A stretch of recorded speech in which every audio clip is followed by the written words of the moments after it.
Hello and welcome to When the Smoke Clears. Today's episode, I'd like to obviously get started like I always do with the moment of silence, followed by the serenity prayer for the addict who still suffers. God, grant me the serenity to accept the things I cannot change, the courage to change the things I can, and the wisdom to know the difference. Okay, well, let's get started. My name is Joel, your host, and I am wanted to kind of touch today on something that I read in a book, to be exact, the NA book to be exact, and it is just to reach out for what we like to call in the recovery lifestyle, if you would, is the newcomer. And it is newcomer is that person who is on the fine line, who still doesn't know that perhaps maybe they are in trouble of becoming an addict, or maybe their life is unmanageable and they're just still, in that fine line of saying, hey, you know what, I can still do this. And I got it, but because there's times when in the world of abuse is that there's days that you'll have that maybe you feel like that, and there's some days that maybe you feel like, hey, you know what, I got this under control. It's okay. It's not a big deal. I'm just a weekend partier or whatever. But what we want to do and what we want to bring awareness to is the fact that we can maybe save somebody from having to go through that spiraling down, crash and burn, if you will, because that's one of the toughest things to do is to admit that there's a problem, and then when you crash and burn, just really realizing and then being too prideful to ask for the help, if you will. I mean, then you're in a crash and burn situation, then you find yourself, in despair. You don't know what to do. You feel like you let yourself down. You feel like you let your family down. You feel like you don't want to face people because of what happened or whatever it is. So let me just read something to you that I picked up in this past week that I was reading through the book, and then I was like, wow, okay, I could remember this. When I read that part of the paragraph, I was like, man, I distinctly remember that myself being in the shoes of listening to that exact paragraph that I'm fixing to read to you. So if you would give me just 1 second and let me pick this book up so I can read it.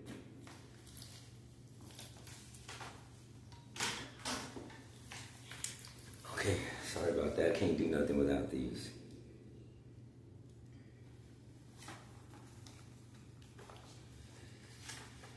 Okay, so it says here, he goes, I came to my first meeting like most addicts do, hopeless, desperate, and suicidal. I got there just as the meeting was ending. As I walked in, 2 people on either side grabbed my hand and said the serenity prayer. I learned an important lesson that day. Put one hand in the hand of a newcomer and one hand of an experienced member, and you don't have a hand to pick up. Outside the meeting, a man spoke to me and shared his story. He started saying things I had felt, things I hadn't told anyone. Finally, he described things I hadn't even told myself, but when I heard them, they resonated in the depths of my being.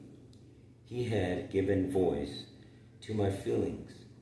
Someone understood, and he said, you never have to feel like this again. You never have to be alone again. Just keep coming back. He became my first sponsor, and I haven't used since that day.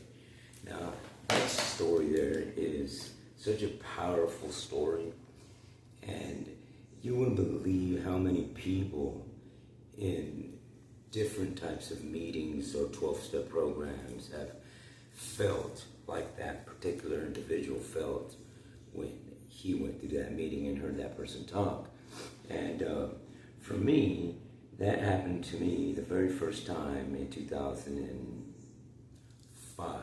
And I was at a meeting in a rehab center, and a gentleman spoke, and when he was speaking, it was like, wow, this guy he's describing exactly who I am.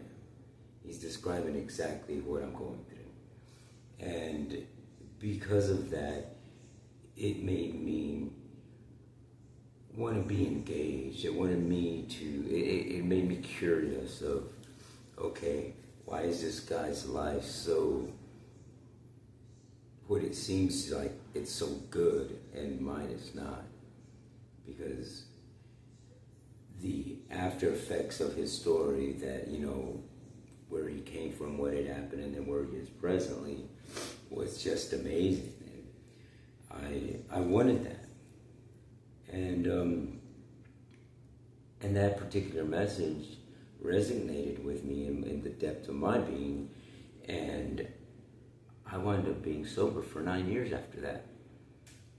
And so I know that somewhere in the recovery programs, no matter if they're 12-step, no matter what kind of program it is, somewhere in those meetings, there's something that somebody's going to say that's going to resonate, and that's going to maybe catapult you into the world of recovery. And it's a great place to be, because it's positive, and it's I hate to use those cliches and all that kind of stuff, but I mean, you finally see the light, you know what I mean? But at the same token, just because you see the light doesn't mean that, you can't fall, because when you're just following the light and you're looking up and you don't realize that you're fixing to walk into a pitfall, and when that happens, if you're not there to recognize that pitfall, then the end results could be catastrophic. And then, as they were for myself, when I got done with that stint of sobriety, I mean, I fell to a relapse, and it was a long one. I mean, it wasn't something that just happened on the weekend and I bounced back. No, this relapse was a 5-year relapse, man. It was tough. I mean, it was the worst relapse that I have ever had, because I lost everything. And when that story that I just read, and the guy says they grabbed his hand and said the serenity prayer, and that's one of the things that I like to do, is start my videos off doing that, because it lets people know that you care. It lets people know that they're not alone. It lets people know that there's help, and that there's people who care, and people who want to see you do better. So it is I encourage you to reach out if you're a person who's in recovery and attending meetings and doing your due diligence service work and whatever it is that you're helping out with that in that part. And if you don't, be encouraged to do so. And because the population in the U.S. of people getting addicted to drugs, alcohol, so on and so forth, is just skyrocketing. And there is not enough being done to remedy that, in a sense, like, once we have this epidemic, and we have it, especially with the whole fentanyl thing going on, fentanyl's in everything, from methamphetamines to heroin to, in a capsule, it don't matter where, It's there somewhere, and it only takes a little speck to take your life and to really change the road that you see in your life, because it's deadly. The disease is deadly, and if we don't have enough of us to spread the word and to engage in programs and to let people know that there's help, and to show them where the help is, and to show them that you can go to these different types of programs and these different types of facilities that'll help. And we don't have enough of that, because there's people out in the street today, right this minute, who are out there and they're lost, and they just don't know what to do. They think that there's no help for them, that it's the end of the road. I'm here to tell you that it's not, and I'm here to tell you that it's not through experience, because I've been there and I've done that, and I've had the successful jobs, I've had the money, the material things, the houses, the trucks, all that kind of stuff, and the model family, going on vacations, all of that stuff. I mean, and then at the same token, I've had that dark, deep down despair where you're just in this hole and you don't know how to get out. It's just like these walls are closing in on you, and it feels like the end of the world. I've been out there in the streets. I've slept on park benches. I've slept in, behind buildings. I've been in those remote areas where you see all these tents set up and people are just living there. I've been there. I've been in them empty, abandoned houses, and it all comes with a price. It comes with a price of you just not being able to get back and enter society as a regular member of society. And you wind up, a lot of people stay there and you get labeled in a sense, like you get washed away to the side and nobody cares. Society, if they don't see you, out of sight, out of mind, right? But what they don't understand is that there's everyday people. I mean, you're talking people who are construction workers. I know people who worked in banks, who worked in the corporate industry, and who've had everything, and they're sitting over there in the tents. They're sitting over there behind the buildings. They're sitting over there, panhandling, wondering where they're going to get their next meal and that sort of thing. But the thing is that their disease is taking control, and their lives became unmanageable. And when that happens, and you have this disease, a lot of times you don't know how to deal with that. You don't know how to get out of that, except for getting deeper and deeper into the disease, because you just want to use more and do that to mask the feelings that you don't, that are just there in the raw present. And it's hard for people to deal with that, because it's those things are traumatic, and traumatic things are one of the hardest things to overcome in today's society, is my take on it. And but reverse that token there, and there is help. There are ways to deal with that, and just to throw a few things out there, like I tell, I'm not here to promote or sponsor or to, say that this program's better than that one or anything like that. I'm just here giving you what I've been through in my life and what helped me and what worked for me.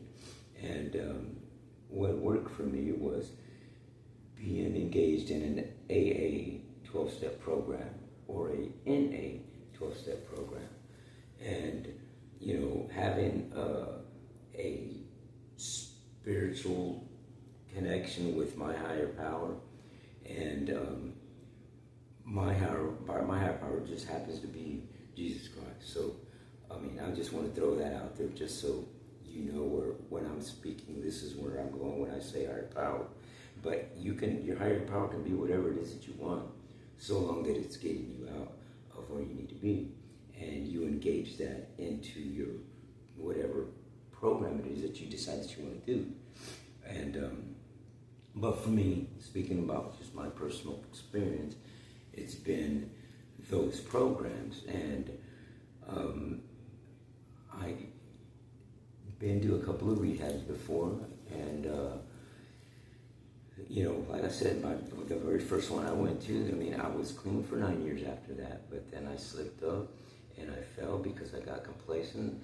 I felt that I can handle it, and I got introduced to a different drug, and I mean, 5 years after that, then I'm in another rehab, and so it's. I've been sober for a little while now, and the things that I've learned in the second rehab are things that I already knew about, but didn't engage in them during the first time, I guess. And one of the ones that is clear to me is that I wasn't engaged in the service work, as they say. You only can give what you have by giving it away. And that's one of the services that if I don't give what I have and tell people how it is that I got clean and the programs I used and the people who helped, and that's the giving away part. And to share a story that maybe somebody can resonate with, and maybe it helps them. And if my story helps just one person, well then, hey, you know what?